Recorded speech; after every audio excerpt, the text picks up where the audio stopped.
Las emociones son vehículos que nos vienen a decir, párate, apaga el blu, blu, blu, bla, bla, bla, bla, bla, bla, las justificaciones, ¿no? Porque esto, porque yo, porque tú. Cállate y escucha qué pasa aquí. Eso es lo que hay que escuchar. Y yo tuve que aprender a construir unas orejas aquí, ¿no? Cerca de mi corazón y decir, a ver, ¿qué coño necesito? Están observando cómo pasa su vida, todo es culpa de los demás, ellos no pueden hacer nada para cambiar su vida. Y realmente esto os prometo que impacta muchísimo, no solo en su libertad, en las decisiones que irán tomando, porque todas las decisiones que irán tomando estarán sujetas a esa cadena que no han tenido valentía ni coraje de trascender, ¿no?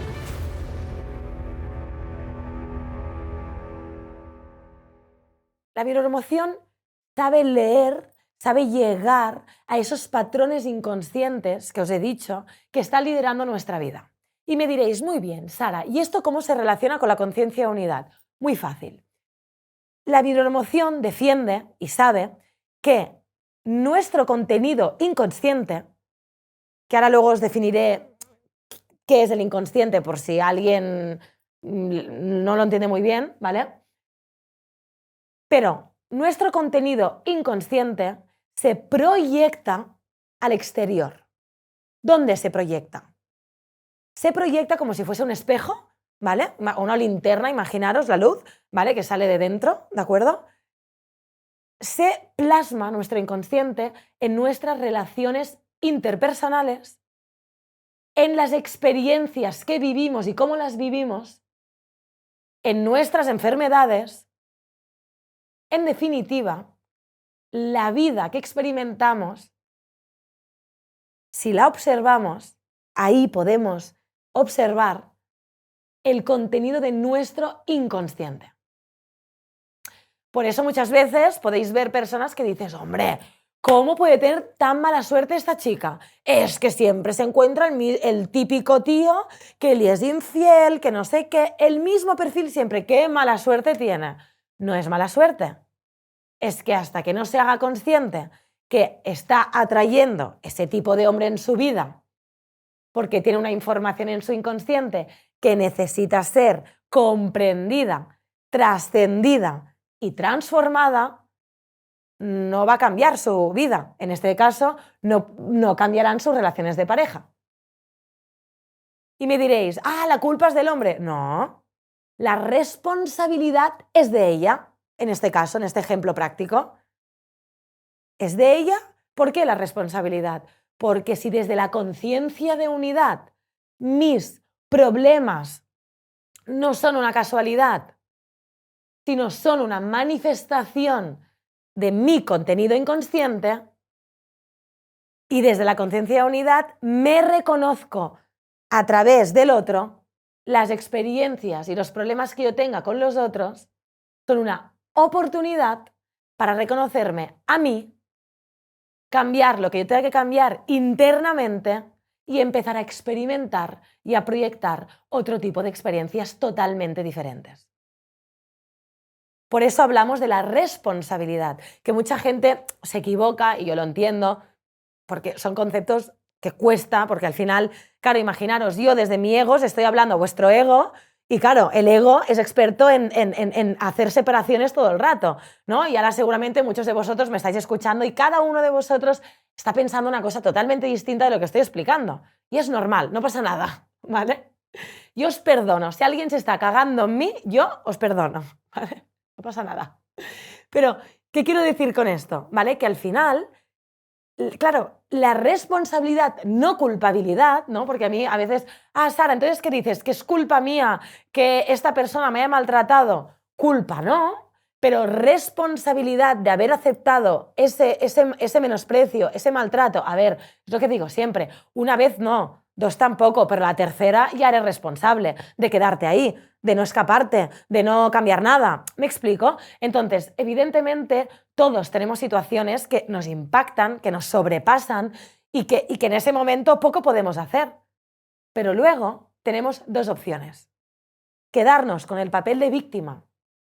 Bueno, nada, he tenido mala suerte, y no aprender nada y seguir igual, con la misma dinámica tóxica, ¿vale?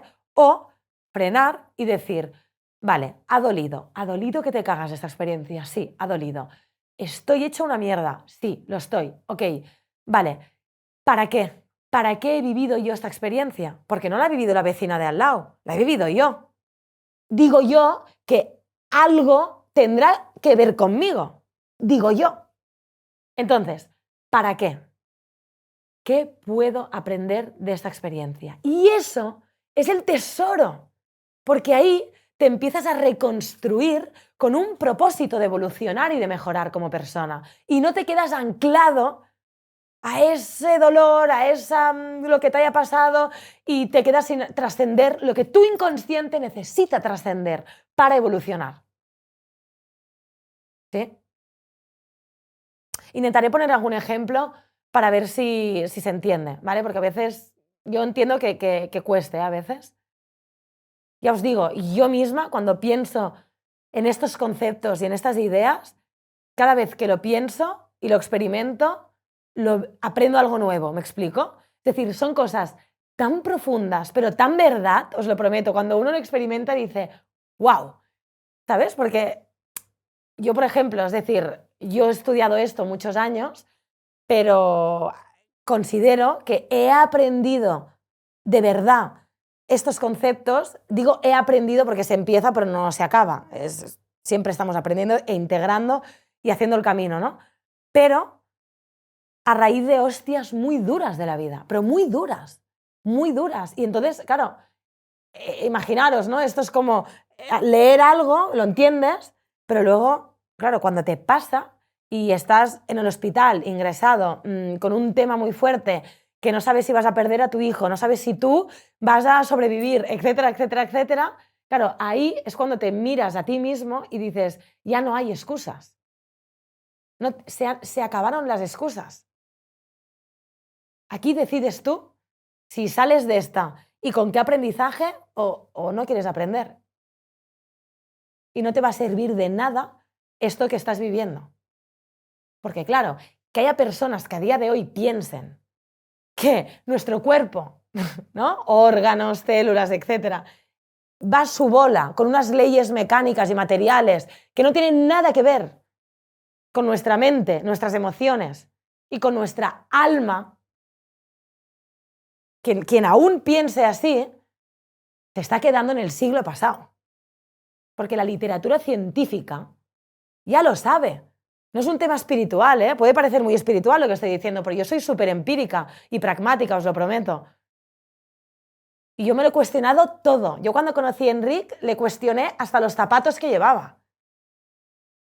Y la vida me empezó a dar hostias porque el individuo es profundamente complejo. Y cuando vamos a un hospital, desgraciadamente lo he tenido que vivir en primera persona, te tratan como si tu cuerpo estuviera absolutamente desconectado de tu mundo emocional y de tu alma y de tu inconsciente y de todo lo que ahí está sucediendo. Y la bioneuroemoción tiene un gran aporte, porque la bioneuroemoción lo interconecta. Deja de ver al individuo fragmentado para verlo interconectado. Y evidentemente viene a sumar, no viene a apartar a nadie, no, por Dios, la medicina y la psicología son muy importantes, pero a día de hoy como están no son suficientes. Necesitan evolucionar, necesitan abrir su mente y su corazón también, ser más humanas, porque no estamos trabajando con máquinas, aunque la inteligencia artificial cada vez quiere más de eso.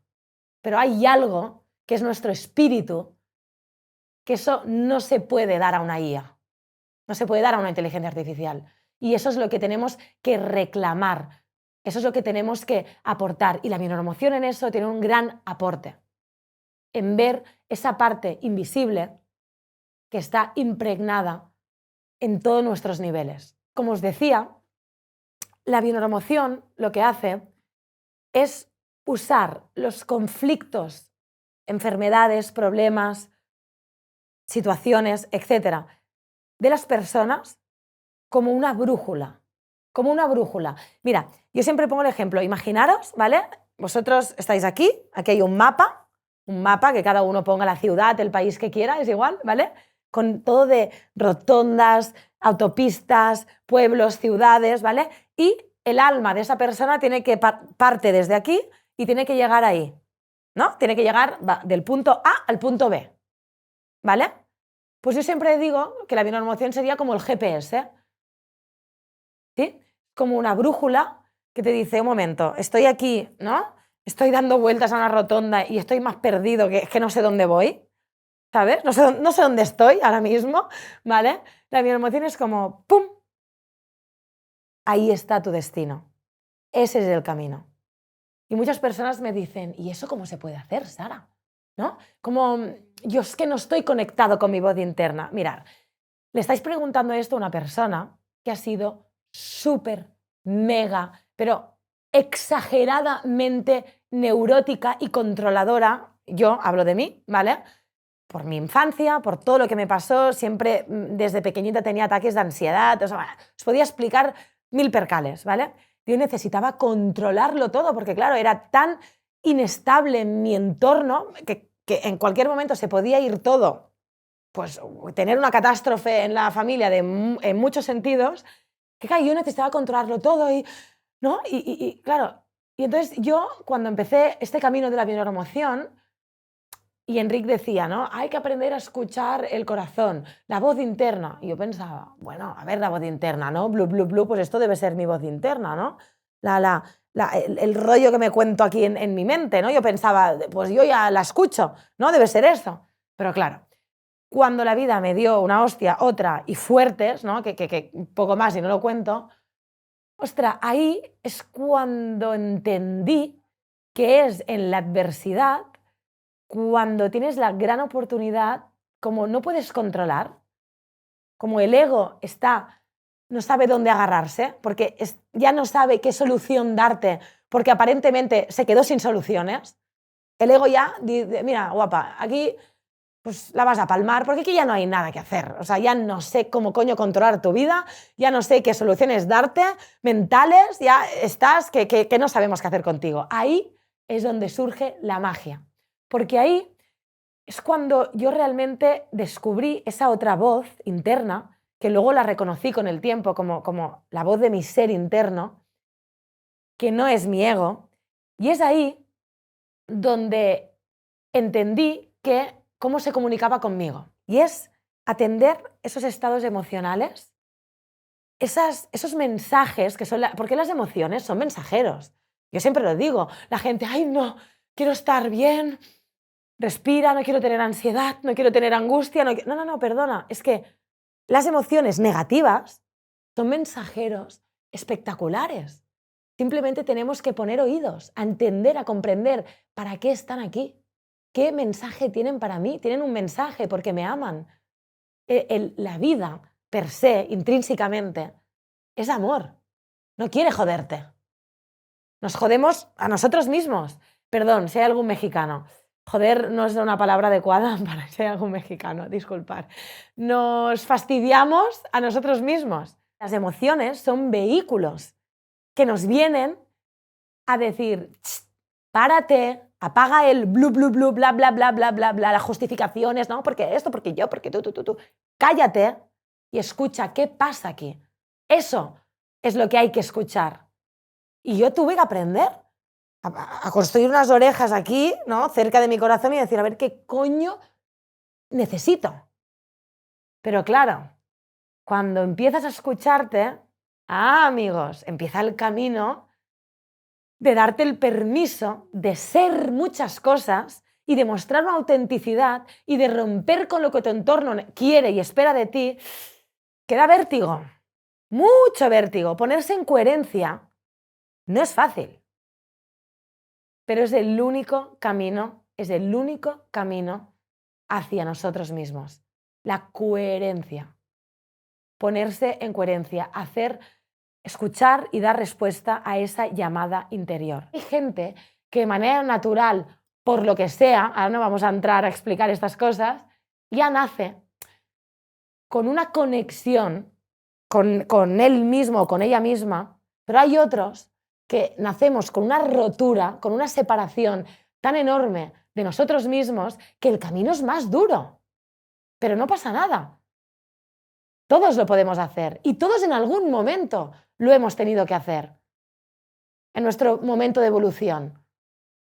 Entonces, fijaros, yo aprendí que la manera que yo tenía que hacer stop y escuchar esa voz interna era en esos momentos que mi mente me decía, no, Sara, con 1000 justificaciones tienes que hacer esto, ¿cómo le vas a hacer esto a tu mamá? ¿Cómo no sé qué? Tú, o cómo vas a fallar a la empresa y le vas a decir que no sé qué, 1000 justificaciones, ¿vale?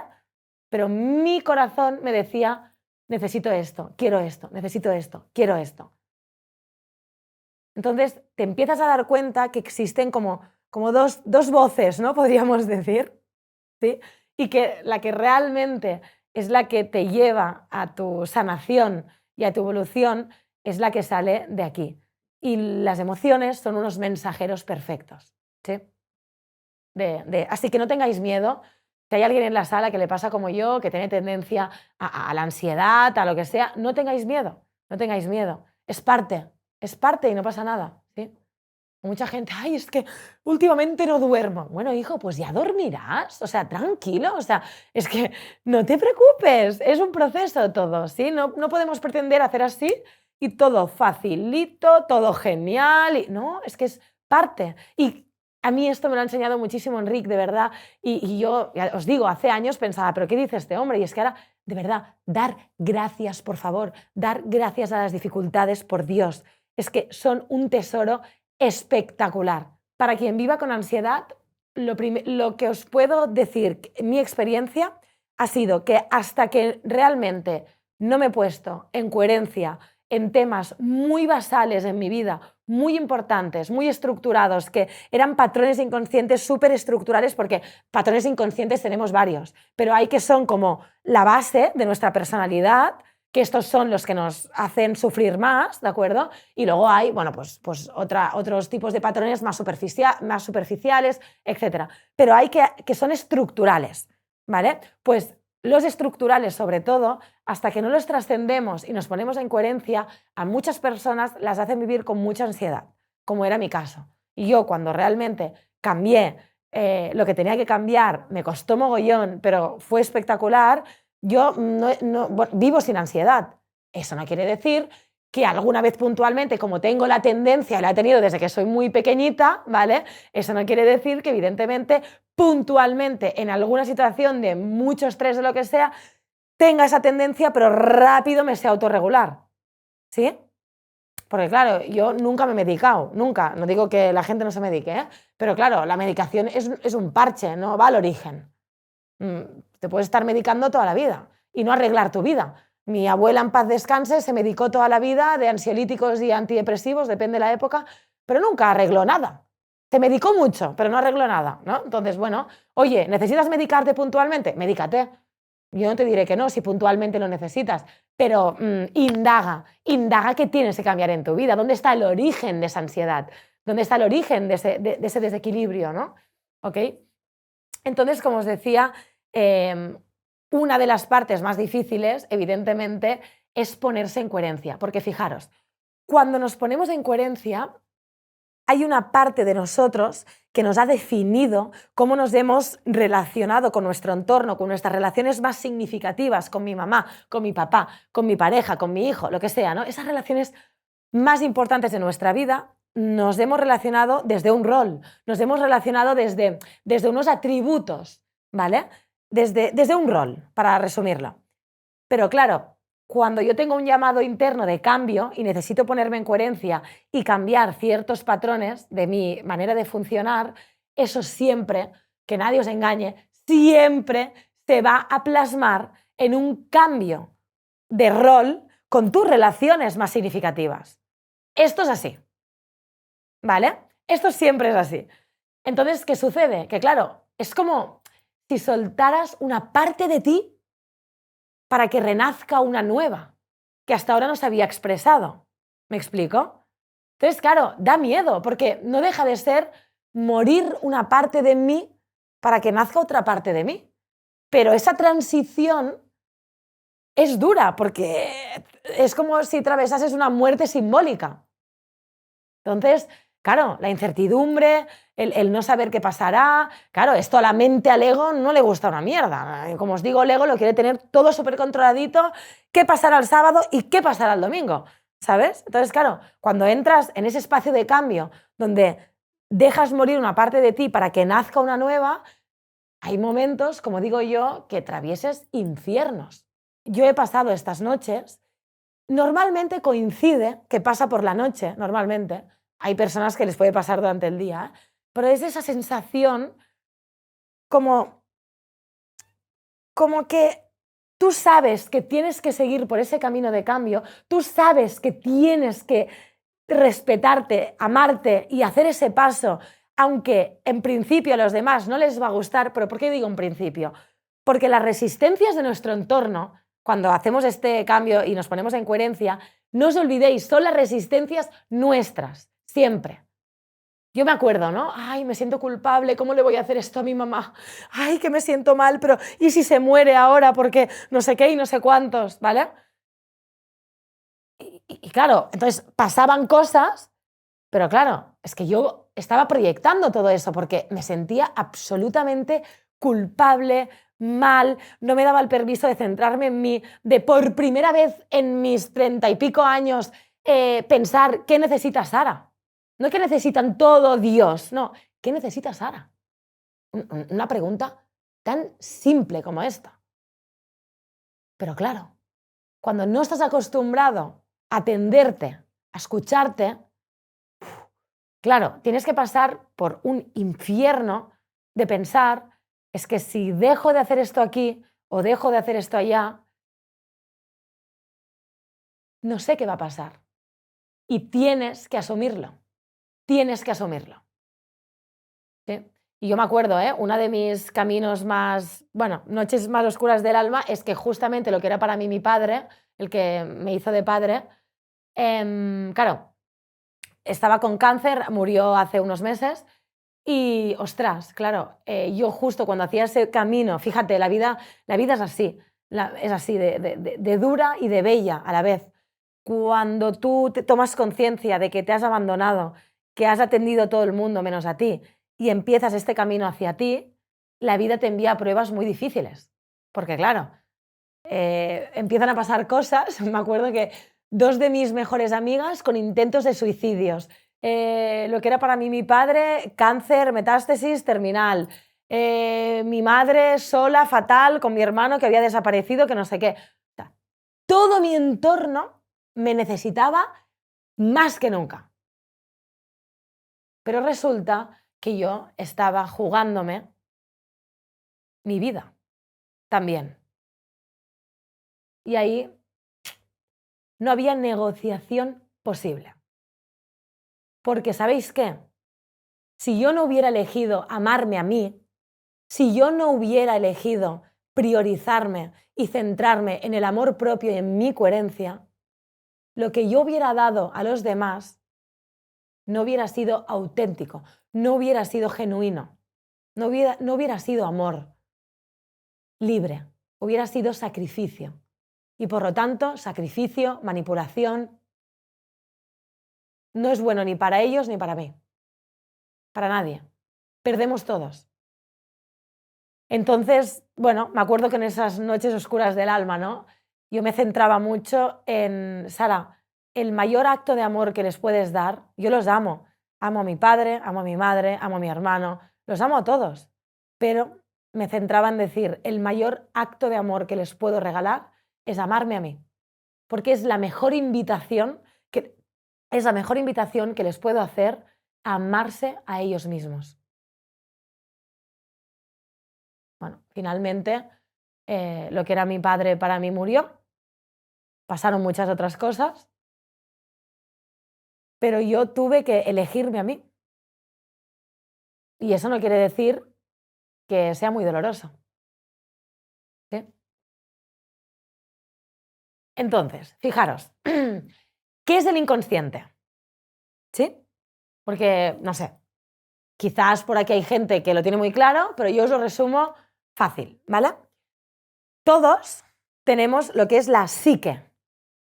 La psique. Dentro de nuestra psique, ahí dentro, tenemos todo un conjunto de procesos mentales variados, desde pensamientos, desde creencias, desde experiencias como, pues eso, emociones, recuerdos, intuiciones, motivaciones, es decir, todo de procesos mentales, ¿vale? Que están dentro de nuestra psique, que ahí podéis poner todo lo que os podéis imaginar, los recuerdos, todo ahí dentro de la psique, y la dividimos entre consciente y inconsciente, ¿vale?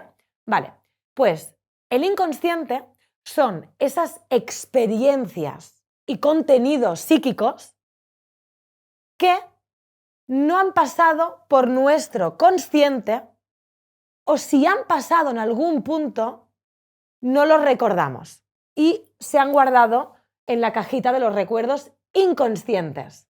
Porque evidentemente todos tenemos muchos recuerdos conscientes, ¿no? Seguro que si os pregunto a todos, oye, ¿recuerda el plato que te hacía tu abuela o tu madre o tu tío, cada uno con quien haya convivido, que te gustaba mucho cuando eras pequeño? Pues seguro que lo podemos recordar, ¿vale? Pero seguramente os puedo hacer otras preguntas que ni idea, porque está en vuestro inconsciente, porque no lo tenéis en la psique consciente, ¿vale?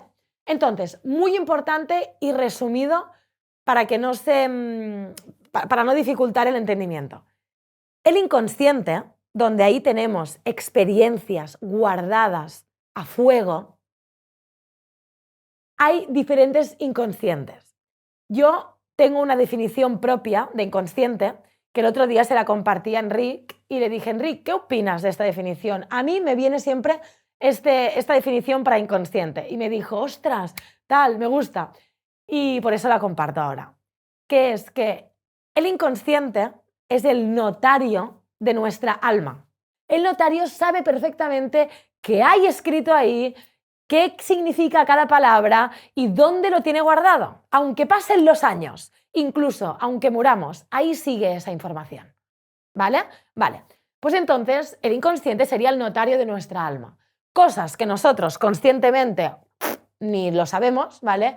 Pero anda que no hay contenido ahí a fuego grabadito y bien plasmadito, con discos de seguridad y bien guardadito.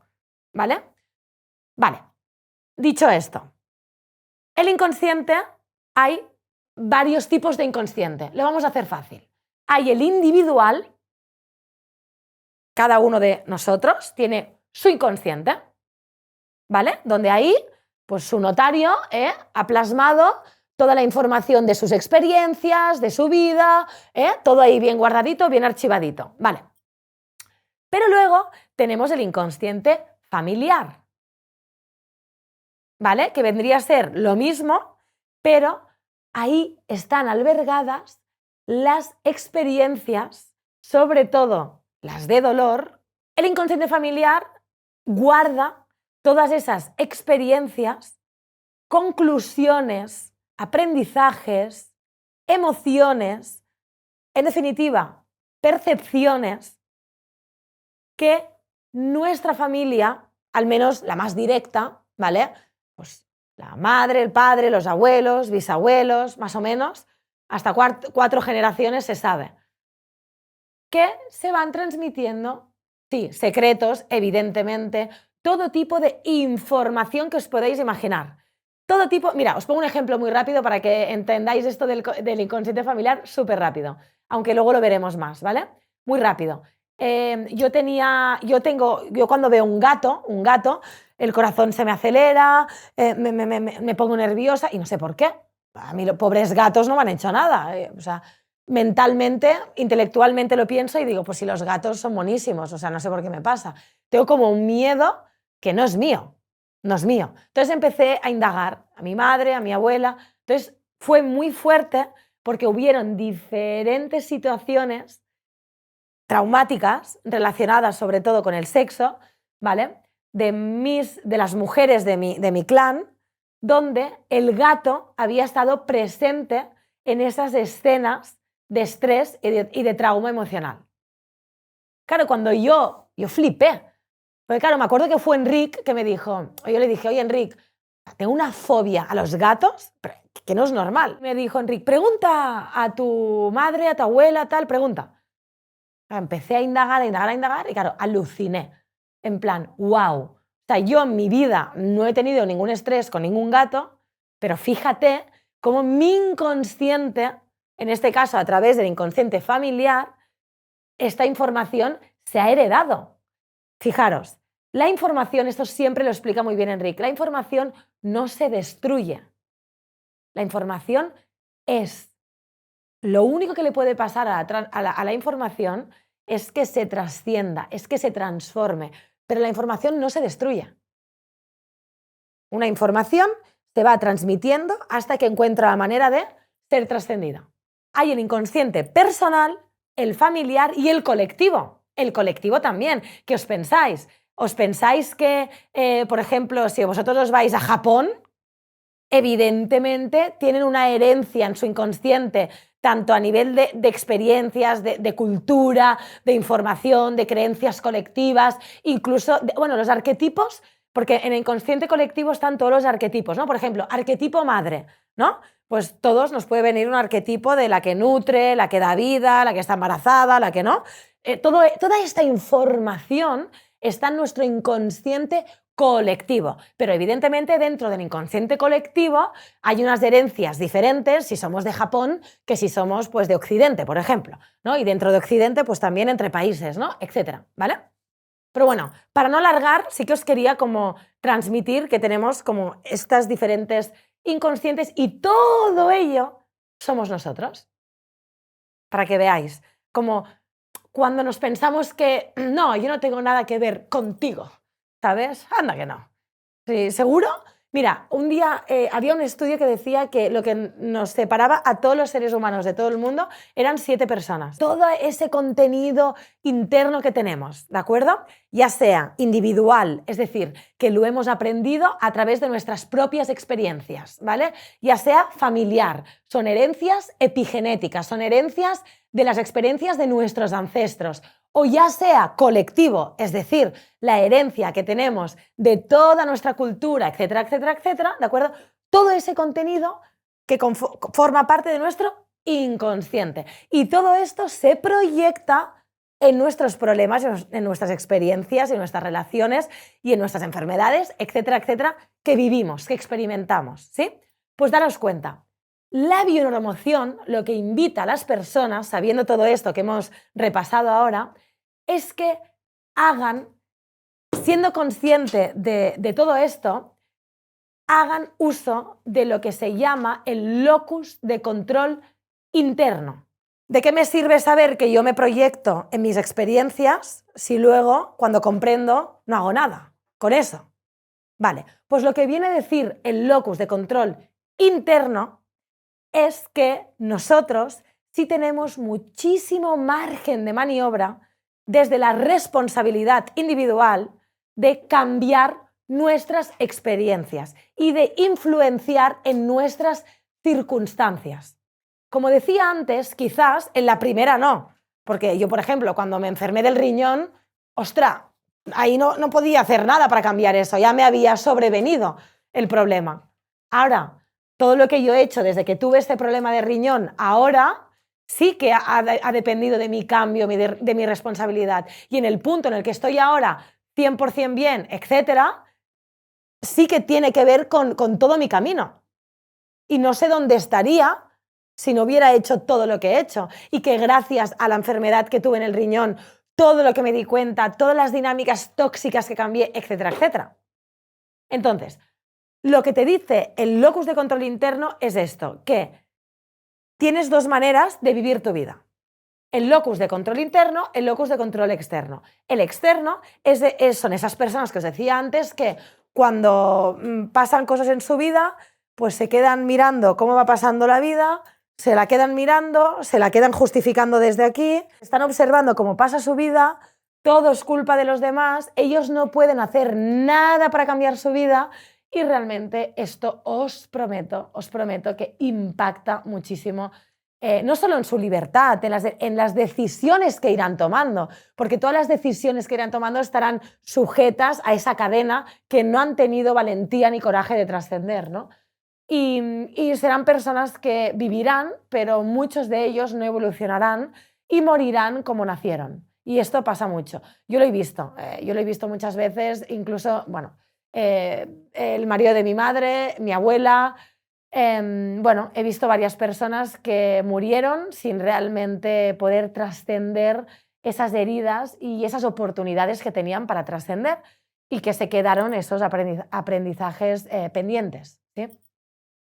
Así que os invito a ser conscientes de que la bioneuromoción no os quiere como meros observadores de vuestra vida, sino que evidentemente tenemos que ser observadores para comprender y para tener esa autoconciencia, pero evidentemente hacer uso del locus de control interno, que es esa capacidad que tenemos para influenciar las circunstancias de nuestra vida a través de las decisiones evidentes que vamos tomando, porque evidentemente vamos tomando decisiones.